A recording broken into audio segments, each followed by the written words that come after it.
All praises are due to Allah, and peace and blessings upon Prophet Muhammad. Being that we are on the threshold of the blessed month of Ramadan, we would like to take this opportunity to talk about some issues that are really important and critical concerning the month of Ramadan. And that is because if you want to be successful in doing something, you have to prepare for it. In America, I don't know about here, but in America, they say, he who fails to prepare, he prepares to fail. So if you want to get married, you have to make preparations for your marriage. If the person is going to have a baby, you have to make preparations for the day that you deliver the baby and you bring the baby home, the pram, the crib, the clothes of the baby, the room. And there is a verse, many verses in the Quran, like Allah mentioned, وَأَعِدُّوا لَهُمْ مَسْتَطَعْتُم مِّن قُوَّةٍ وَرِبَاطِ الْخَيْرِ. When it comes to fighting in Islam, jihad, not the craziness that we see today, Syria and all of that stuff, but the proper jihad. Allah said, and prepare for them to the best of your ability. So we have to make preparations. You just don't get up and do anything. You prepare yourself for that particular thing. So you have to prepare for salah. By doing what? By making wudu. You hear the adhan, and the adhan gets you in the frame of mind. You want to go to Hajj or Umrah. How many of you have been to Hajj or Umrah? Put your hand up. If you've been to Mecca and Hajj or Umrah, put your hand up. When you go for Hajj and Umrah, you're just not going to go over there. You're going to get the ticket. You're going to get the visa. And then you're going to go and you're going to pay your debts and so forth and so on. So today we want to talk about some issues concerning Ramadan. First thing is I want to share with you guys a historical perspective that is important about Ramadan. It is directly connected to your condition about being deaf, partially deaf, 1/3 deaf. And it is a principle that I really hope you guys can comprehend and carry with you for the rest of your life in the way you exist and the way you deal with other people. How was fasting legislated in Islam? How did fasting come about? Prophet Muhammad, he stayed in Mecca for 13 years. When he reached the age of 40, he became a prophet, a messenger. And he was in Mecca. He stayed in Mecca for 13 years. So at the 13th year, he was 53.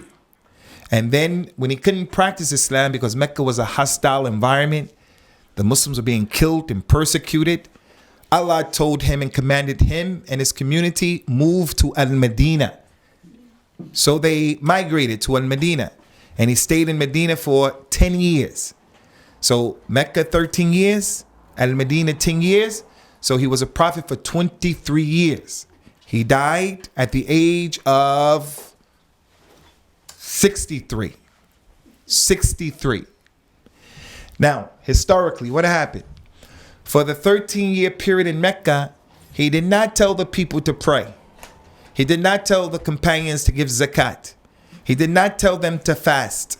He did not tell them to make Hajj or Umrah. All he told them for 13 straight years was to say and understand there's no God worthy of worship except Allah. And don't translate that as there's no God but Allah, because that's a wrong translation. La ilaha illallah means there is no God worthy of worship but Allah. There are many gods. Sun is a god, the moon is a god. The Sikhs, Hindus have 360 something gods. The people of Mecca during the time of Prophet Muhammad, they had a god for every day of the year. Money is a god, power is a god. Some people worship the monkey, the cow, a statue. So don't say there's no God but Allah. There are many gods. Jesus is a god to some people. A lot of gods. But he was telling the people, there's no God worthy of worship except Allah. 13 years. That was his call. Consistent. He also told the people, do unto others as you want them to do unto you. A universal principle. He would tell them, be good to your mothers and your kinfolk. Your mothers, your fathers, and your kinfolk. Universal messages. But in terms of rules and regulations, he didn't spend any time in a 13-year period on any of that, although he was at the Kaaba in Mecca. All he told them over and over, there's only one God worthy of worship, one God worthy of worship, one God worthy of worship. That's all he kept telling them. So it baffles me how a Muslim, knowing that, can now, after becoming a Muslim or find himself a Muslim or herself a Muslim, they say, Ali ibn Abi Talib. Ali is Allah reincarnate. Or a person can say, Prophet Muhammad never died. Prophet Muhammad knows the knowledge of the unseen. Prophet Muhammad is created from the light of Allah. Hey, Prophet Muhammad called 13 years telling people, don't say stuff like that. So when he had to go to Medina, his first year in Medina, when he arrived in Medina, he saw the Jews of Medina celebrating. They were having a good time. They were celebrating. He asked the question, why are you celebrating on this day? The Jews said, this is the day that Allah saved Moses from Pharaoh. So we take this day as a day of celebration. So everyone knows Moses and Pharaoh, they had problems. The children of Israel, they were under slavery from Pharaoh. He's a terrible guy. And Allah sent Moses and his brother Aaron to that man, and they called him to believe and to worship. So in the story in the Quran, Allah drowned Pharaoh on that day. So the Jews were celebrating. So when the Prophet saw that, he said, we are closer to Moses than you people. We Muslims, we're closer to Moses than you people, because you changed the Torah. You changed the word that Allah gave to him. You don't follow what he's saying. You're doing all these other things. We Muslims believe in the prophets and the messengers, all of them. Whereas the Christians, they believe in some of the prophets and the messengers, and they reject others. The Jews, they believe in some of the prophets and the messengers, and they reject others. The Christians, they believe in Jesus, and they believe in Moses, and they disbelieve in Muhammad. The Jews, they believe in Moses and they disbelieve in Jesus and Muhammad. The Muslim, he is not a real Muslim. He is not a Muslim if he doesn't believe in Jesus, Moses, and Muhammad. Not only that, if he doesn't believe that Jesus is up in the heavens with Allah and he's going to come down from the sky at the end of time, if a Muslim doesn't believe that, he's not a Muslim. So the Prophet told the Jews, we're closer to Musa than you are. So he said to the Muslims, hey, Muslims, we're going to fast this day. Those people are partying and having a good time and celebrating. We're going to fast on this day. And he told the whole community, everybody fast. That day was the 10th of Ashura. Ashura. It's the first calendar in the Muslim month, Al-Muharram. Al-Muharram. Now, this is just for your information. You know the Shiite, Iran, Iraq, Pakistan, Afghanistan, Bangladesh. You ever see them cutting themselves and hitting themselves with the thing? You ever see that? They hit themselves. They do that on this day because that's the day that Hussein, the Prophet's grandson, was murdered. That really happened on that day. But that's not why the Prophet told them to fast. Hussein had not even been born yet. He wasn't even born yet. When he first came to Medina, the first year, he saw that the Jews were celebrating. He said, why are you doing that? They said, because this is the day, the 10th of this month, the first month in the Muslim calendar. Allah saved Moses on that day. And for this reason, you should fast that day every year. Every year you should fast that day. So that was the first fast in Islam. That was the first one. It was wajib, obligatory. Everybody fasted. That was the first year. And then the second year, the month of Ramadan came. The second year after that, second year after he left Mecca and he went to Medina, it's the second year, Allah reveals some verses in the Quran. And one of those verses says, O you who believe, fasting has been prescribed upon you. It is obligatory upon you, the way it was prescribed upon those who went before you, in the hopes that you would develop God consciousness. That's the second year in Ramadan. So what happened?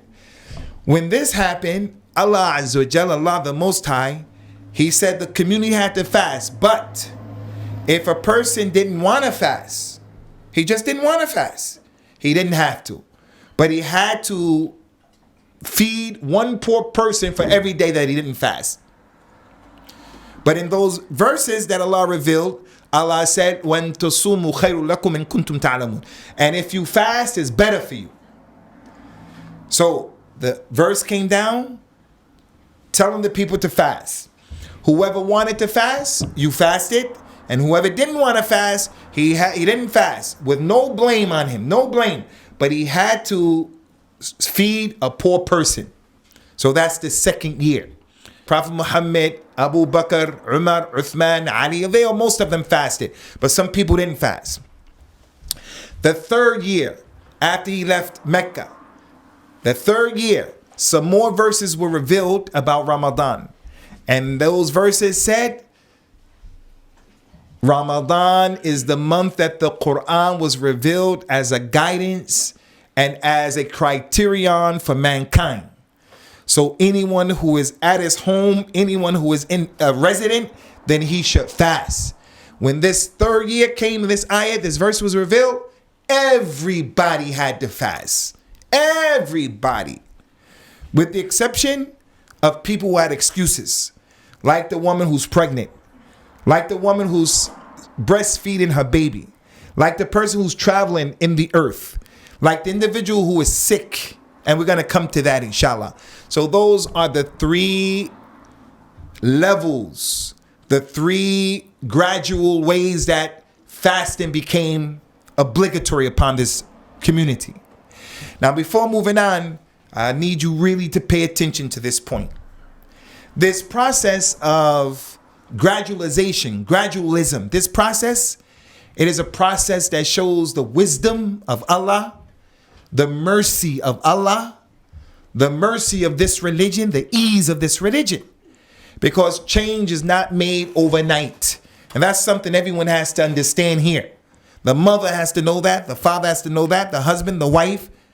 Every Muslim has to know change doesn't come overnight. 13 years the Prophet was in Mecca calling those people to no God worthy of worship except Allah. 13 years. And why? They had all of those idols. It's hard to detox them from what they were believing. So when you're dealing with people and you're giving dawah, or you're inviting people to Islam, or you're trying to get your child to understand something, you're trying to deal with your wife, you and your wife just came together. She's been doing a particular thing all her life a particular way. You've been doing it all your life a particular way. If a person sees from someone what they don't like, they can't think just like that overnight. They're going to change it. You know, alcohol. The Arabs in Mecca, they used to drink alcohol all day long. So when Islam came, alcohol is a problem. I'm sure everybody here knows up close some of the problems that alcohol has made in our own lives. People, our relatives, neighbors in this society. Islam didn't come and in one day made alcohol impermissible. No. The first verses came down saying alcohol is a problem. The next verse came down saying don't drink alcohol before the prayer. The last verse came down and said, no more alcohol. Aisha, the Prophet's wife, Aisha, she said, if Allah had made alcohol impermissible right away, then the Arabs would not embrace Islam. You know, slavery during that time. Slavery was bad. It was nasty. It was bad. Prophet Muhammad didn't come and just say, stop slavery. He didn't do that. Because the economical system of that place was built on slavery. So Islam came and gradually said, don't hit your slaves. Don't overwork your slaves. If you make a mistake and you break your fast, or you do this, or you kill someone, then free a slave. The best of you is the one who frees a slave. And gradually Islam started to make people understand you have to get away from this, get away from that. So our religion is a religion that takes into consideration people's situation. You guys, as you learn your religion and things become unfolded before you, do it in a gradual way. Don't be of those people who want everything taken care of today and that's it, because it doesn't work like that. So those are the 3 levels of how fasting was. Is that understood?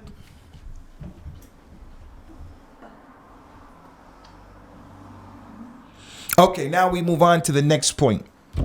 Fasting. What is fasting? There are 2 issues that we have to mention concerning fasting. The Quran was revealed in the Arabic language, and that's some wisdom. The Arabic language is the most precise language. It is the most articulate language.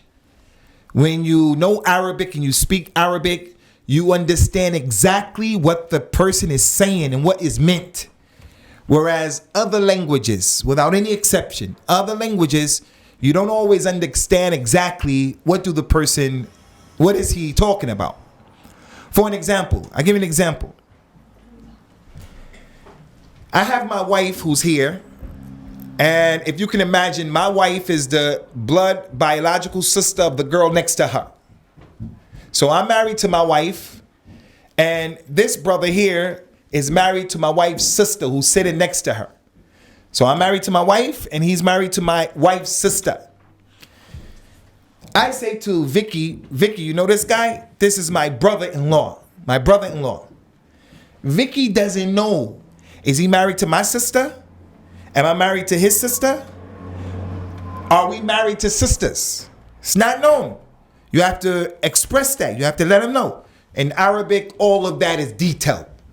When I say to Vicky, I say, this is my ideal, an Arabic word that means him and I are married to 2 sisters. Another example like that is the Urdu language, Pakistani language, like your mother's brother. It's called the ammu. So if you say my uncle, in Arabic, you know exactly what uncle I'm talking about. My mother's brother is my khal. My father's brother is my father's brother is my ammu. So Arabic is like that. I tell you in Arabic, meet me tomorrow morning. Meet me tomorrow morning. Tomorrow morning, what does that mean? In English, you have to get out of me exactly when. Exactly when. Arabic is not like that. Arabic give you words. Meet me right before the sun comes up. There's a word for that. Meet me while the sun is coming up. Meet me as soon as the sun comes up. Meet me when the sun is between noon and when it first came up. All of those details. Arabic language is like that. And I'm just giving you these examples so that you can appreciate why Allah chose this language. So what is fasting? Fasting in the Arabic language, linguistically, fasting means to hold back, to refrain. That's what it means linguistically. Like right now, everybody here is fasting because we're refraining from things. In the verse of the Quran, in the story of Maryam, Jesus' mother Mary, when the angel came to Mary to tell Mary, you're going to have a baby, a miraculous baby. She said in the Quran, Inni nadartu lirrahmani soma, falan ukallim al-yawm insiya. She said, I take an oath with Allah that I'm going to fast today and I won't talk to any human being. And she used the word fast in Arabic, fast. What did she mean? She's not going to eat and drink? No. It meant I'm going to refrain from speaking to anybody. I'm going to refrain from speaking to anybody. That's the linguistic meaning of fasting. But fasting has a religious meaning, and that's what we're going to talk about today. The religious meaning of fasting, it consists of 3 things. Number 1, it consists of refraining a specific particular refraining, meaning you're going to have an intention, your intention, what they call in Arabic, the niyyah, your intention. It is important in the month of Ramadan that every night before you go to bed, before tomorrow, that you make an intention in your heart that I'm going to fast tomorrow. Because there's a hadith that the Prophet said, the person who doesn't make his intention in the night, he doesn't have a fast. And the reason why the intention is important is because some people don't eat at all, and they don't eat because they're on a diet. That's not fasting. Another person won't eat because he's a political prisoner. So he goes on a hunger strike. So he wants to let the prison know, the government know, I don't like what you're doing. So he stops eating altogether.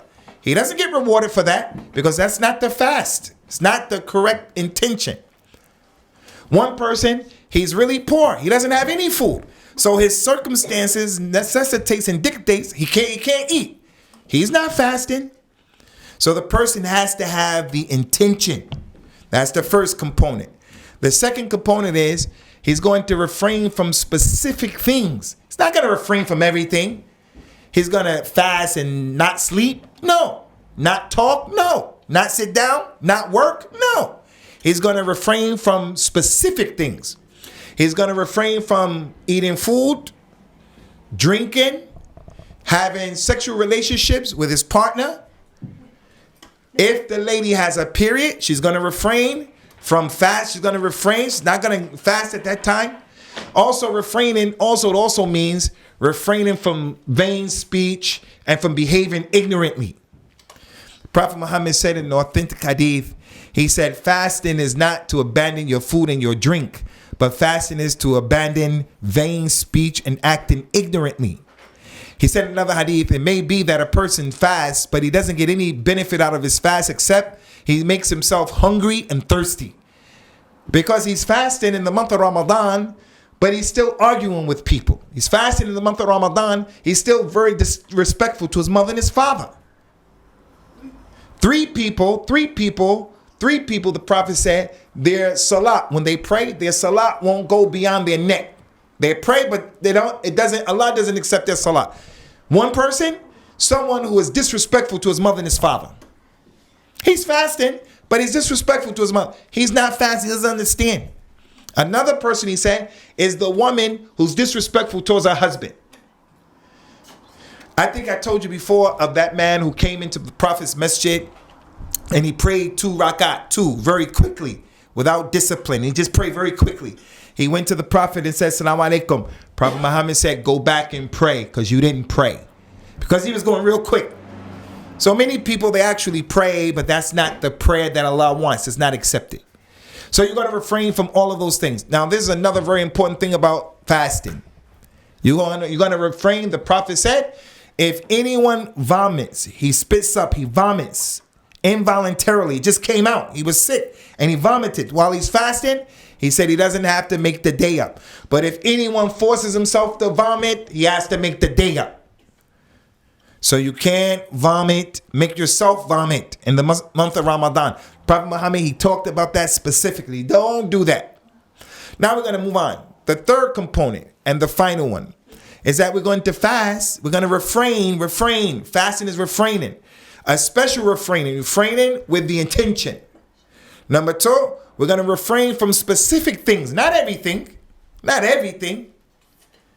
You don't have to refrain from smelling perfume. Some people will teach you can't smell perfume in Ramadan. Come on, where do you get that from? If you go into a place and you smell bukhur, incense, they say, oh, you can't smell incense. Where did you get that from? You have to bring the proof. If someone tells us you can't do this, you can't do that, all you have to do is say, where's the proof? Where's that at? Where's it at? Where's the verse? Where's the hadith that says that? So we refrain from things that were mentioned in the religion. And the last component, number 3, you refrain from these things from a certain period of time. From the time that the sun comes up to the time that the sun goes down. So you don't refrain from those things after the sun goes down. Now you can eat and drink and be with your wife, and you can do those other things that fasting may prohibit it. Now we move to the next point. What is the ruling of fasting? What's the ruling of fasting?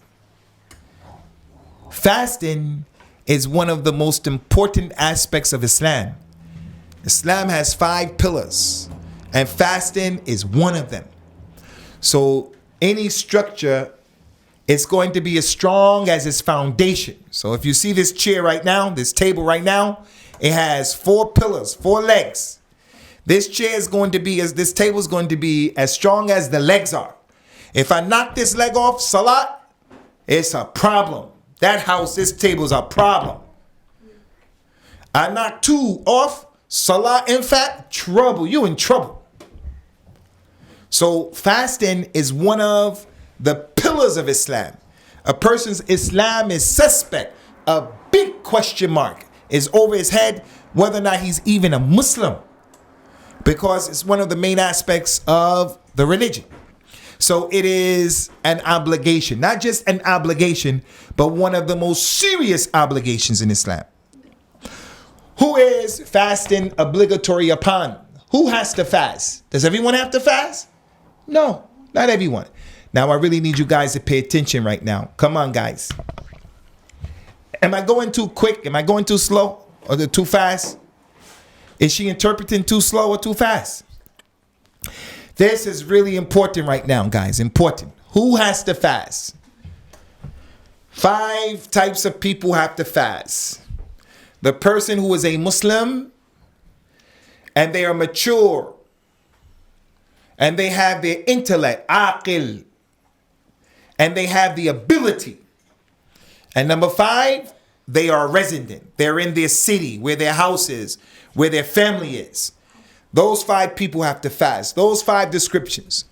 A Muslim who is mature and he also has his intellect. Number 4, he is capable, physically capable, mentally capable. And number 5, he's a resident. I think Muslim is clear. That's clear. Allah doesn't accept from non-Muslims their worship. Because if you commit shirk, if you commit polytheism, if you combine with Allah anything in worship, as a Muslim or non-Muslim, it renders your deeds null and void. I don't have time to go into that, but the Muslim is the one that Allah is telling to fast. The one who is baligh, he's mature. Now this is important. How do we know someone is mature? How old are you, son? 9. Stand up. Come here. Hurry up, man. Go stand over there real quick. All right. This little kid right here. Is he mature? Is he not mature? We're going to find that out. What does it mean to be mature? Okay, good job, man. Thanks a lot. Appreciate it. You made the class very good, man. Thanks a lot. Mature. Mature means 3 descriptions in the boy and 4 in the girl. She has 1 added one. She has the same 3 as the boy, but she has 1 more to determine, is the boy or girl mature? Your sister, your brother, your cousin, your nephew, your niece, those people who are wearing hijab, you have to pay attention to this. The mother, the father. It's not only for fasting, it's also for who we should allow to sit amongst the ladies when they come to our house. You see my wife, how she's dressed. My wife is not better than anybody. Allah knows best. Allah knows best. But she dressed a particular way. So in my house, no man is going to go inside where the women are to shake their hands and to sit with them and to drink tea, unless he was my wife's uncle, my wife's son, unless he was my wife's grandfather, specific people. So now, the boy, the girl who has to fast. Maturity, 3 descriptions of the boy. Number 4, 1 more in the girl. Number 1, first description that determines maturity. First one.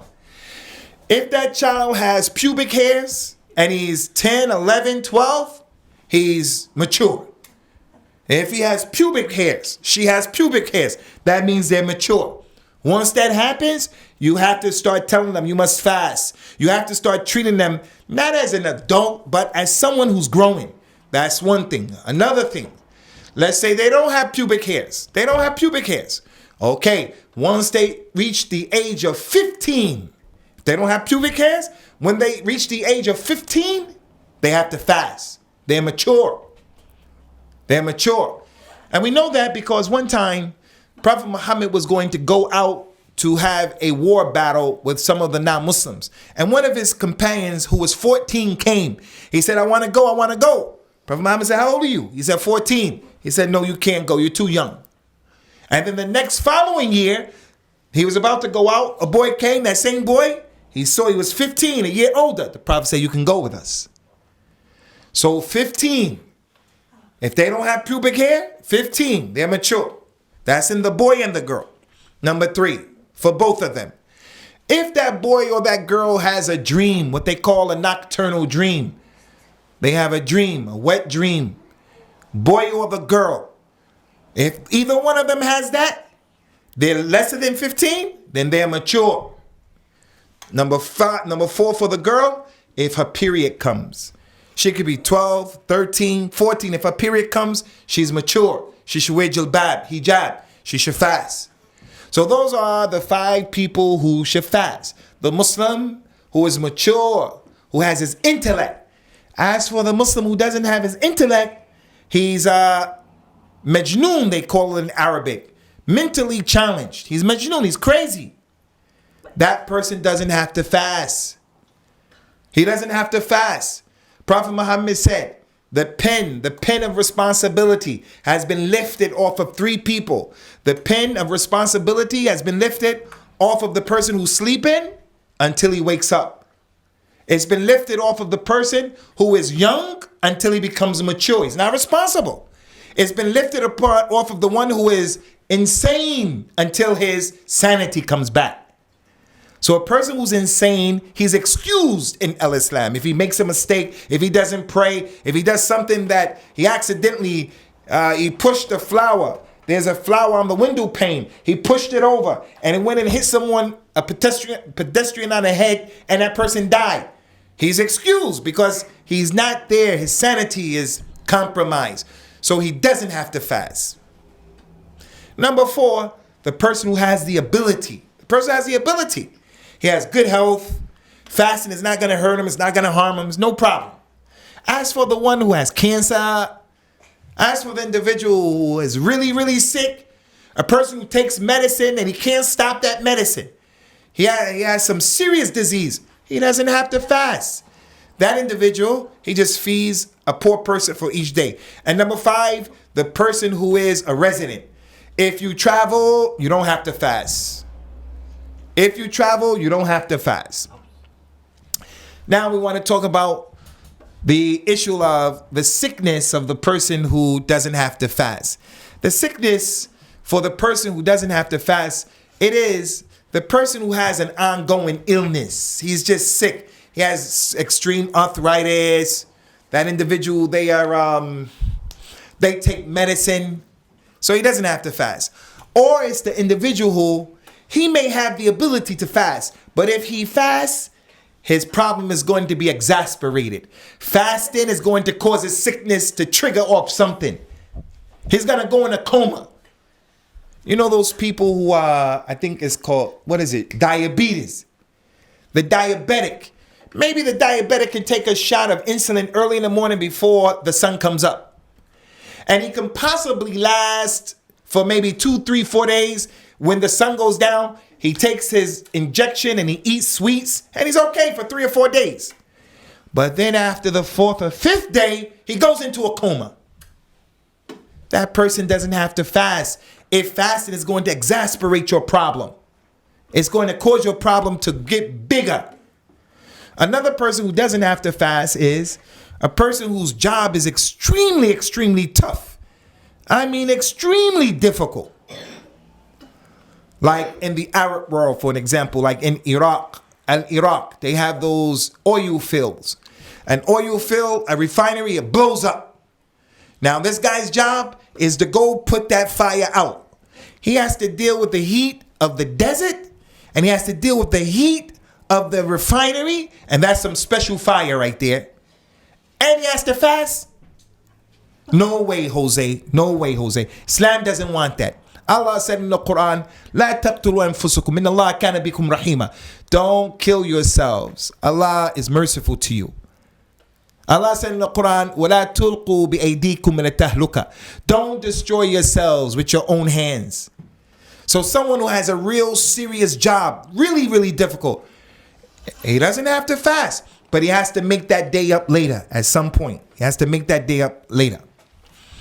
Now, what are some of the things that were said about people who don't fast?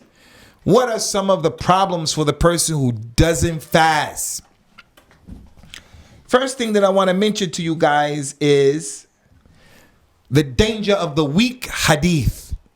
The weak hadith, for my translator, my interpreter, Kafi, the hadith are the statements of Prophet Muhammad. That's the hadith. Sometimes people attribute to Prophet Muhammad words that he never said. And that is done because people, they don't study, so they just hear things and they repeat it.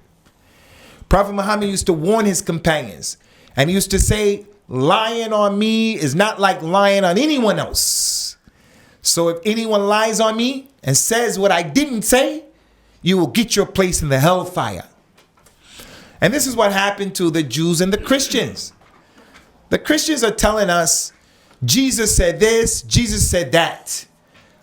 I am the light, I am the way to the Father. I'm the Son of God. Just ain't say that stuff. People are making things up. The Jews, they made things up. They said that they are Allah's special people. So they can do anything they want to do to Palestinians. They can justify anything.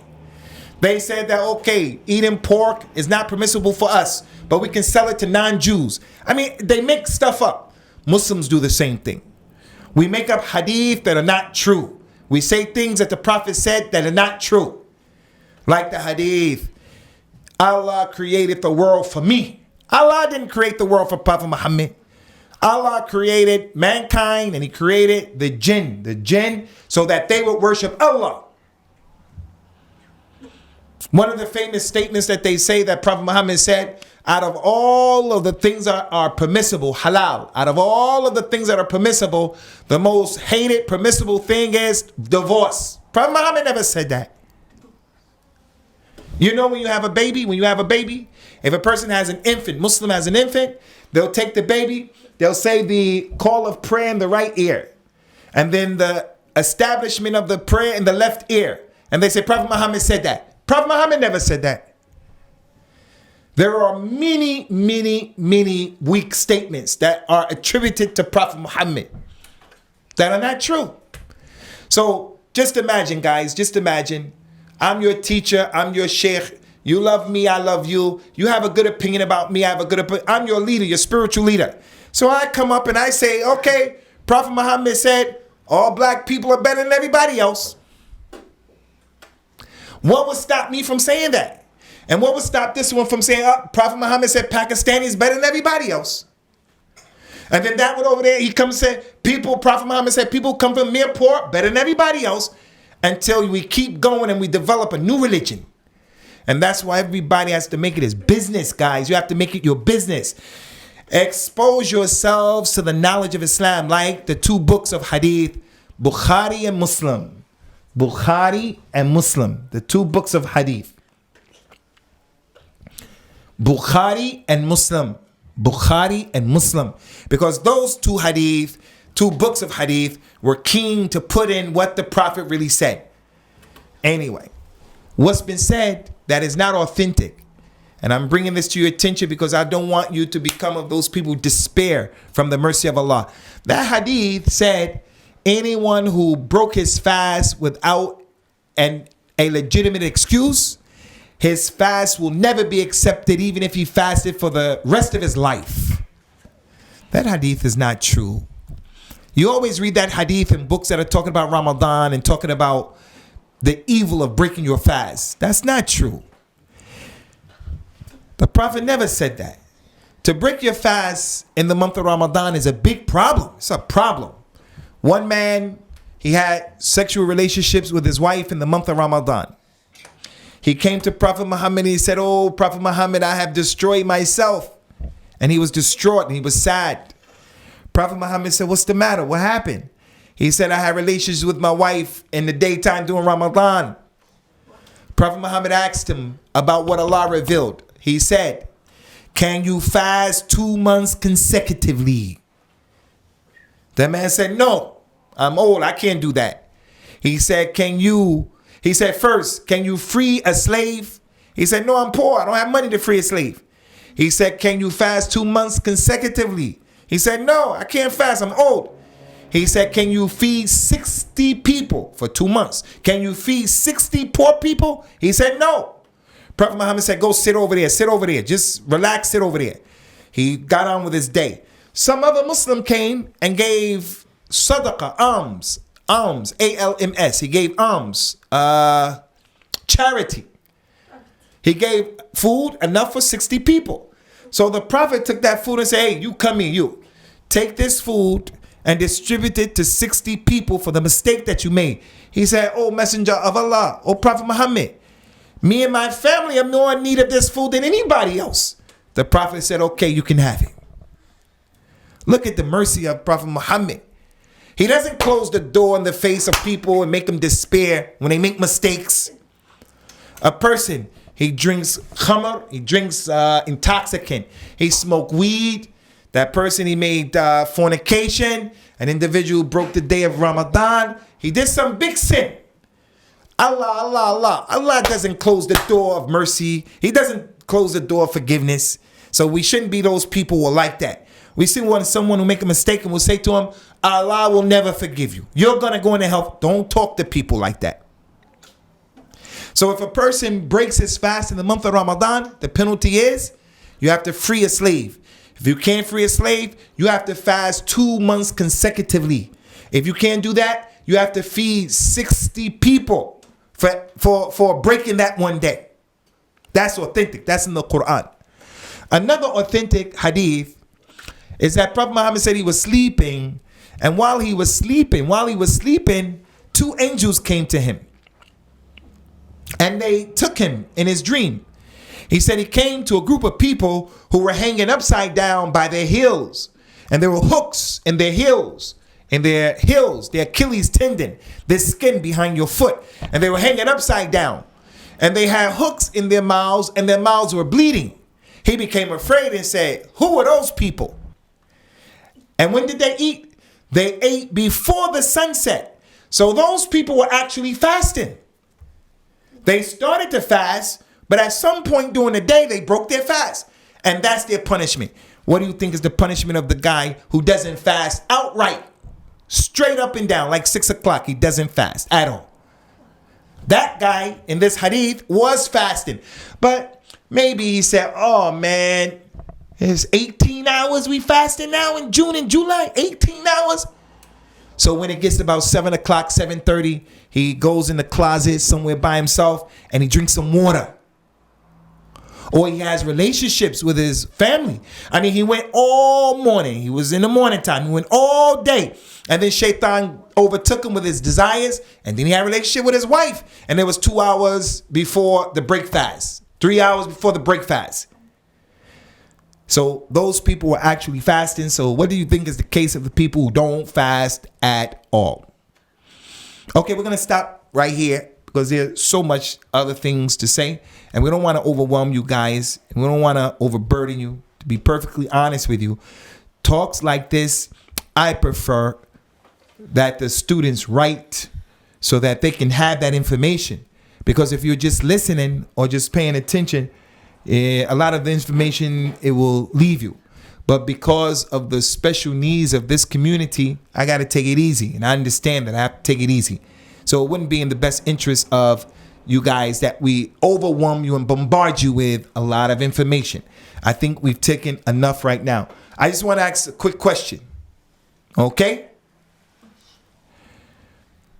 5 people have to fast. Who knows all 5 that I mentioned? Who are the 5? What are the 5 descriptions of the people who have to fast? Yes, sister.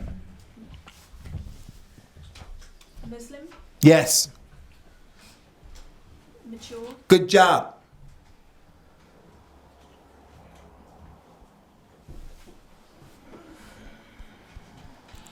Ability? Ability. To have a residence? A resident. One more. For people that live within the house, that's a residence. And there's one more. I can't think of it. Allah. Good job, good job, good job. Anybody know the one more? Intellect. The intellect. So in the order that I gave, good job, good job. You're one of my best students. You right there, mashallah. Good job. Who are they? Number 1, you have to be a Muslim. Number 2, you have to be mature. Number 3, you have to have your intellect, sanity. Number 4, you have to have the ability. Number 5, you have to be a resident. Now, 3 things determine maturity in the boy and 4 things in the girl. 3 in the boy, 4 in the girl. Someone tell me, what are those 3 descriptions in the boy and the girl, the 4th one that determines a person's maturity? Someone help me out with that one.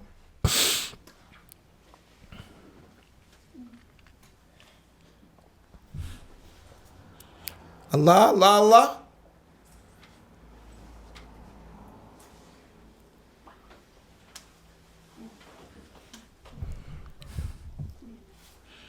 Hakeem, that soda is cold, man.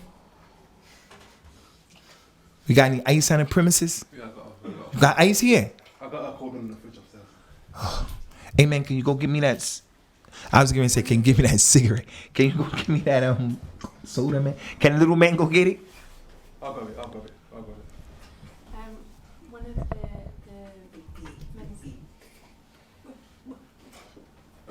for the woman, they have to have body hair. Hey, man, don't start with the woman. Just give me the 3 for the boy and the girl, and then the woman has 1 extra one.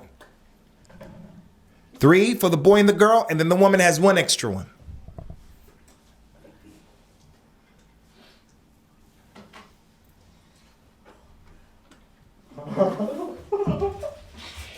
He was relaying the story about not being allowed to go to war at 14, having to wait until he was 15. Nah. My sister. So you have to check if they've got body hair. Not body hair. If they have hair on their arms right here, does that mean that they're balded? They got hair on their head. You mean to tell me the little boy and the girl have to be like that? Sorry, pubic hair. Okay. Pubic hair. To be responsible.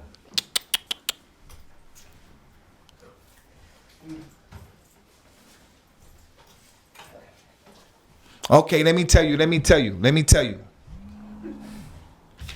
Number 1, if they have pubic hair under the arms or hair around the private zone. Number 2, if they reach the age of 15, they may be 12, 13, but if they have that pubic hair, they're mature. But if they don't have that pubic hair, when they reach the age of 15. Number 3, when they go to sleep, if they have a nocturnal dream, if they have a dream that comes from desires, either one of them. And we're only mentioning this not to make things awkward or to make anybody embarrassed. But if we don't mention things like this, how can we learn our religion? This is one of the problems with cultural Islam. Cultural Islam is a problem. Number 4, the girl, when she has her period. If she has a period and she's 11, 12, 13, then she is mature. She should put hijab on. She should pray. She should fast in the month of Ramadan and stuff like that. Okay, guys, take a break right now. Inshallah, take a break right now. And after the break, we'll continue the second half. Bi-idhnillahi.